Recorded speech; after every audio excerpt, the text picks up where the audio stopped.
क्या आपको याद है हाउडी मोदी का वो तमाशा जब भरे मंच से नारा लगा था, अब की बार ट्रंप सरकार। देश के प्रधानमंत्री विदेशी धरती पर जाकर एक उम्मीदवार का प्रचार कर रहे थे, वो भी किसी और देश के प्रेसिडेंट इलेक्शन में जाकर। कूटनीति की सारी मर्यादाएं ताक पर रख दी गई थी, लेकिन आज उस झप्पी और पप्पी वाली दोस्ती का अंजाम क्या निकला। हकीकत यह है कि जिस ट्रंप के लिए भारत में कुछ अंधभक्त पूजा हवन कर रहे थे, वही ट्रंप जिसकी औकात तो नहीं है, लेकिन फिर भी कहना हमें पड़ रहा है कि आज वह भारत के आत्मसम्मान को अपने जूतों तले रौंद रहा है। लेकिन मजाल है कि एक भी जवाब मोदी जी दे पाए। खैर, इन आंकड़ों को देखिए और अपनी आंखें खोलिए। 2021 से 2025 के बीच हजारों भारतीयों को अपराधी बनाकर अमेरिका से खदेड़ दिया गया। 2021 में 805 भारतीय डिपोर्ट हुए, 2022 में 862 लोग वापस भेजे गए, 2023 में यह आंकड़ा 617 का रहा। 2024 में अचानक इन आंकड़ों में उछाल आया और 1368 भारतीयों को अमेरिका से बाहर निकाला गया।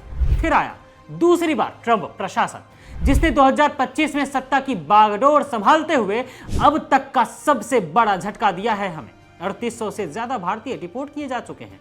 और उन तस्वीरों को भी तो याद कीजिए जनाब, जब हमारे देश के नागरिकों को जंजीरों और बेड़ियों में जकड़ कर भारत डिपोर्ट किया गया, वो भी अमेरिकी सैन्य विमानों से। लेकिन साहब तब भी खामोश थे। साहब यानी कि मोदी जी आज भी खामोश ही हैं। लेकिन ट्रंप लगातार जहर उगल रहा है। कभी वो भारत को टैरिफ किंग कहता है, तो कभी हमारे देश को डेड इकोनॉमी घोषित कर देता है। रिपोर्ट तो देखिए कैसे ट्रंप ने खुलेआम कहा कि उसे फर्क ही नहीं पड़ता कि भारत और रसिया क्या करता है, जब तेल को लेकर तनातनी बनी थी भारत और अमेरिका के बीच। खैर, अब बात उन अंधभक्तों की जो ट्रंप की जीत पर ऐसे नाच रहे थे जैसे उनका अपना भाई चुनाव जीत गया हो, जो हवन कर रहे थे, पूजा पाठ कर रहे थे। क्या उन्हें सुनाई दे रहा है आज जब ट्रंप भारत की अर्थव्यवस्था को मरा हुआ बताता है? क्या उन्हें दर्द होता है जब ट्रंप भारतीय उत्पादों पर भारी भरकम टैरिफ ठोकता है और फिर अपनी बात मनवाने के बाद भी भारी भरकम टैक्स लगाया हुआ है 18% का, वो भी काले ट्रेड डील के बाद, जिसे विपक्ष किसान विरोधी कह रहा है, जो है भी। मोदी जी ने नारा दिया था कि अब की बार ट्रंप सरकार। ट्रंप आ तो गए, लेकिन आते ही उन्होंने भारत के हितों पर कैंची चला दी। व्यापार में हमें नुकसान पहुंचाया, हमारे युवाओं को बेइज्जत करके निकाला और हमारे पीएम को एक असिस्टेंट की तरह ट्रीट किया। यही नहीं, ट्रंप ने व्हाइट हाउस में खड़े होकर एक ऐसा बयान दिया था कुछ दिनों पहले जिससे हर भारतीय का सिर शर्म से झुक जाना चाहिए।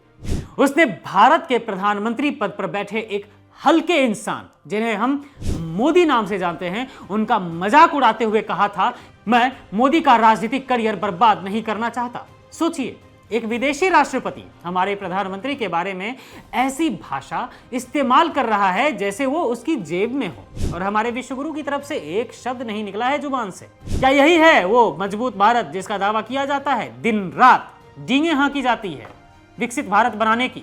मोदी जी, भारत के आत्मसम्मान के साथ तो कम से कम सौदा नहीं कीजिए, क्योंकि आप वही कर रहे हैं जो ट्रंप चाहता है। आप इस देश को पूरी तरह से बर्बाद कर देंगे। इस देश का हित तभी होगा जब आप इस्तीफा दे देंगे। दे दीजिए ना, देश की जनता अब झेलना नहीं चाहती है आपको। समझ नहीं आया आपको? क्योंकि 2024 में आपको कितनी सीटें मिली पता है आपको। दे दीजिए इस्तीफा, खत्म कीजिए, कम से कम देश का आत्मसम्मान तो बचा रहेगा।